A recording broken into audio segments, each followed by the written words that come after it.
The Dream, The Lighthouse, and the Boat, written 11/9/25 dusk, had settled over the shores of Lake Erie. The lighthouse stood watch in the harbour, its dark silhouette framed by the last light of day. A few fishing boats drifted in the distance, their lanterns flickering like fireflies against the steel-grey water.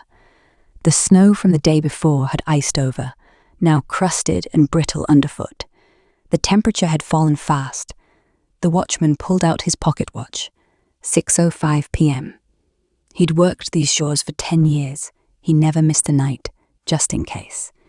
The ache in his chest never eased, just there, constant, like the moon rising and setting.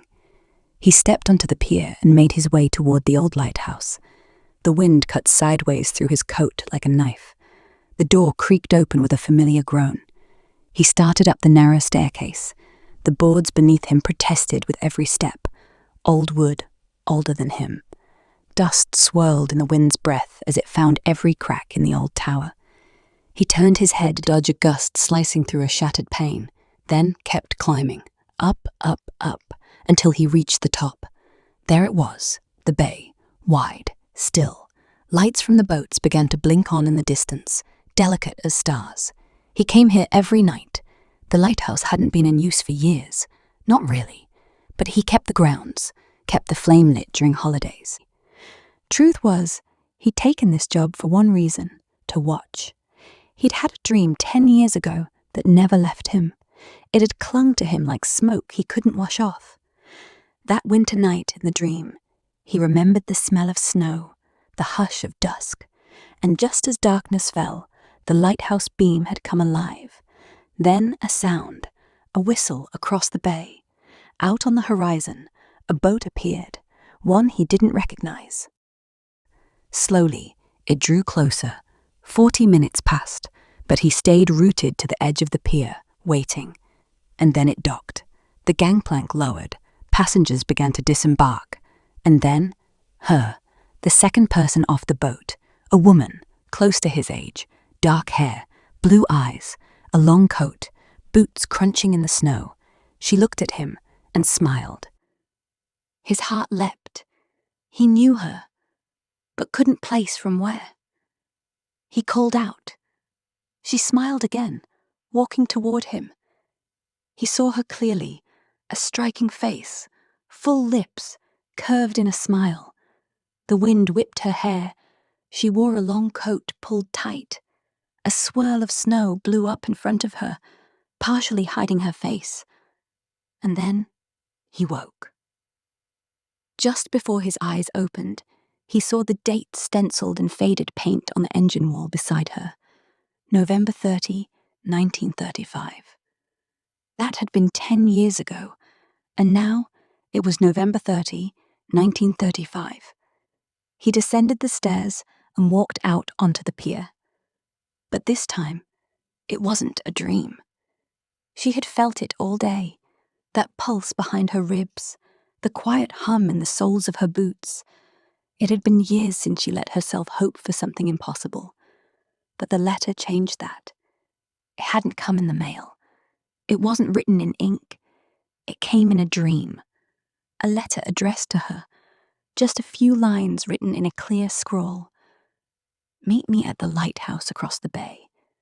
No signature. And enclosed was an old black and white photo of a tall man standing at the end of a pier. Snow swirling, wind whipping his coat. He stared straight at her, clear eyes, not smiling, with something ancient in his eyes. She knew that pier. She had seen it many times. And when she woke, the scent of wind and ice water still clung to her pillow. She wasn't delusional, but the pull inside her be strong. She just packed her bag, buttoned her coat, and boarded the boat that would take her to the lighthouse she saw once in a dream and never forgot. She did not know how she knew that today was the day, but a week ago, she knew that today was the day. She had crossed the bay many times looking for him, but she knew this time it would be real. He didn't hear the boat before he saw it. The fog had muffled the world, turned sound into breath. But there it was, Dark hull, silver spray, cutting through the moonlight like a memory that refused to die. He stood there, frozen, one hand on the rail, the other in his pocket, fingers curled around the old watch. The minute hand trembled, caught between ticks. The ferry slowed, lanterns swung, figures began to move on deck, and then she stepped forward. His breath caught, like he had been kicked in the stomach. He gasped, and then steadied himself. A calm came over him. Just the quiet certainty of something once lost finding its way home. Her coat wrapped around her against the weather. Her hair came loose in the wind, and when she looked up, recognition flashed across her face. The years fell away like ash from a dying fire. He didn't speak, couldn't. He just nodded once, like a man remembering a promise he made at the beginning of time. She smiled through the cold, warm, certain and familiar, like she'd known all along he'd be there, and this time the dream didn't end when he opened his eyes. The ferry settled against the dock with a soft groan, lines thrown and fastened. She stepped lightly, boots on worn wood, breath rising in clouds. He was still standing at the edge of the pier, unsure if he'd move, or if he'd imagined the whole thing. But her eyes didn't shift. She walked forward like she'd walked that path before. He managed to speak, just one word. "You?" She stopped 3 steps away. Her answer was barely more than a whisper. "Of course, me." And then she laughed, low and familiar. He'd heard it before, not in memory, but in ache.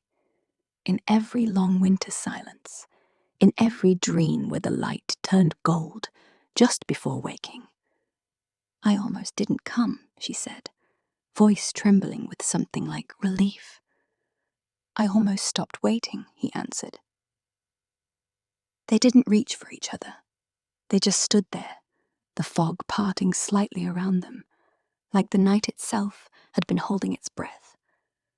Then the lighthouse behind them flickered once and lit. They both glanced up, not in surprise, but acknowledgement, because this time it wasn't a dream. This time she was real.